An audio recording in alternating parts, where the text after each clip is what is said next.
పేదల ఆకలి తీర్చేందుకు అన్నా క్యాంటీన్లను మరోసారి అందుబాటులోకి తెస్తోంది ఏపీ ప్రభుత్వం. కృష్ణా జిల్లా గుడివాడలో రేపు అన్నా క్యాంటీన్ను ప్రారంభించనున్నారు సీఎం చంద్రబాబు. రాష్ట్ర వ్యాప్తంగా మరో 99 అన్నా క్యాంటీన్లను ఎల్లుండి అందుబాటులోకి రానున్నాయి.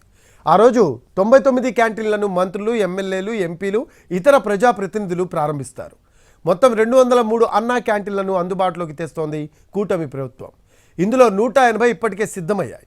రేపు ఎల్లుండి 100 క్యాంటీన్లను ప్రారంభిస్తారు. మిగిలిన 103 క్యాంటీన్లను సెప్టెంబర్ 5 కల్లా అందుబాటులోకి తెస్తారు.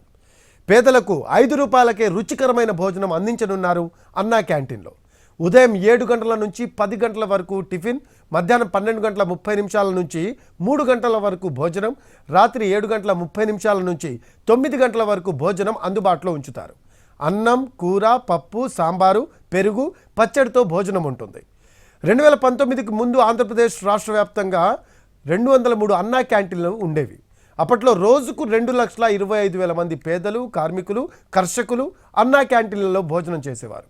మొత్తం 4,60,00,000 మంది కడుపు నింపాయి అన్నా క్యాంటీన్లు. 2019లో వైసీపీ అధికారంలోకి వచ్చాక అన్నా క్యాంటీన్లను మూసేసింది. ఎన్డీఏ ప్రభుత్వం ఏర్పడితే అన్నా క్యాంటీన్లను పునఃప్రారంభిస్తామని హామీ ఇచ్చారు చంద్రబాబు. ఇచ్చిన హామీ మేరకు సీఎంగా బాధ్యతలు స్వీకరించిన రోజే చంద్రబాబు సంతకం చేశారు.